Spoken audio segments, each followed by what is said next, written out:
what you're seeing is me making sure the weep holes are open. I use a nail and I put a little tile around them. Next thing, I use deck mud to float the shower floor, which is a 4 sand and 1 cement. It's called the drypack. I put it around the drain and I put it around all the perimeter.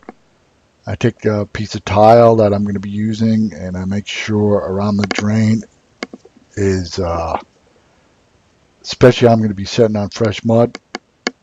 I make sure that mud is a little higher. If I was going to pre-float this and come back next day, I would make sure the mud is just a little bit lower because it's thin set.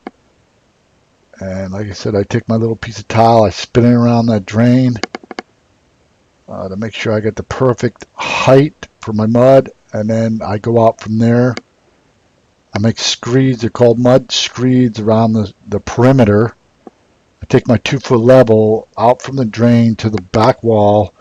It's a 1/4 inch per foot slope.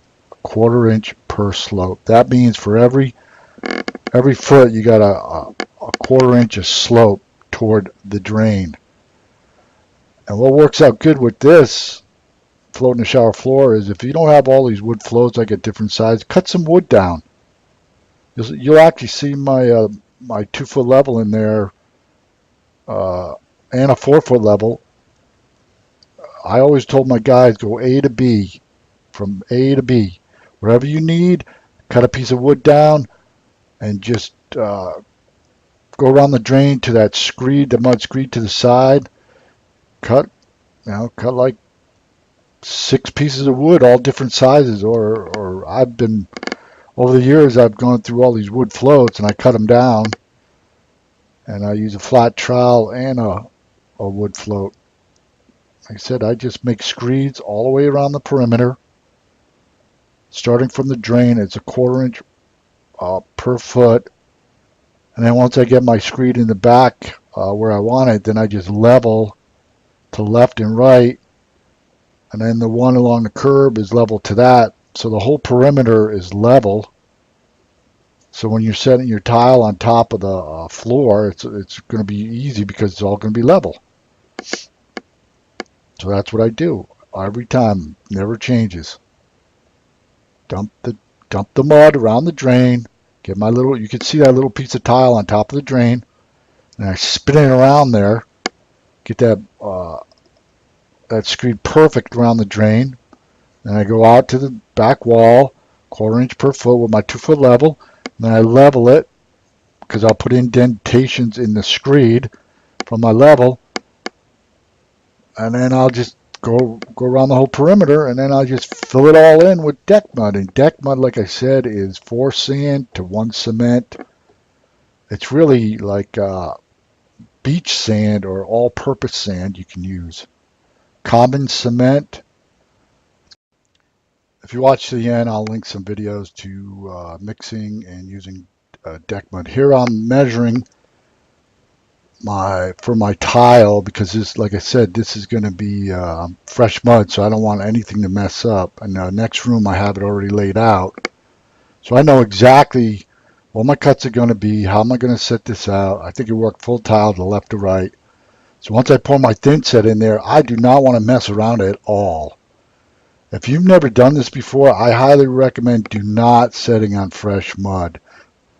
Pre-float, come back the next day, and then set it. Because if you make a mistake, you can pop the tile up, no problem. But on fresh mud, if you try to lift that tile up and you've got thin set down there, I use VersaBond, and you make it loose too. You'll pull that mud right up, and you'll have a nightmare on your hands. So I recommend just pre-float and then tile the next day. And the reason why I use a bunch of different edges in there, you do not want any dips in there, because if it's not straight from the drain out to the wall, and you got little dips, you could get some puddles. So next day if you come back and you notice you got a little puddles forming when you put your little edge in there, you can fix it with thin set. Let it sit up and have a perfect floor. I've done that before too. Here I am just pouring out the thin set. I'm about to smear it with a 16-inch notch trowel. Like I said, I already know all my cuts, what's going to happen. So I just smear the thin set and I just start slapping my tile in there quickly. The great thing about fresh mud, though, is if you know what you're doing, you can beat it all nice and flat. That's a beautiful thing, because this is how I learned how to do everything. We float and we set. Walls, everything. There was no pre-float and then come back. No, you had to come out and do a shower like the one I'm doing right here. Not just a shower floor. I'd have to float out the whole thing. Paper wire float and set this whole shower one day. So I work for myself. I don't push myself that hard anymore. Yeah. It's a lot easier when you don't have to work for the boss man pushing you, always saying, what'd you get done? It was never enough. But that's how I learned to get fast and good, because they wouldn't put up for anything else. Do me a favor, hit the subscribe button right there, right down there. You see it. I know you like these videos. Thanks for watching.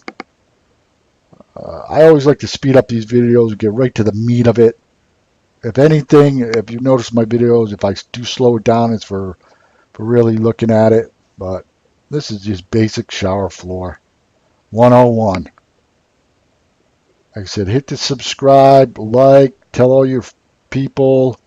I really appreciate you watching. It really means a lot to me when I see my subscriber rate go up, or I've seen it liked on Facebook, or because I enjoy doing this for you guys. And like I said, I gotta go do some more tile. So have a great evening, day, or night, whatever it is, and God bless you.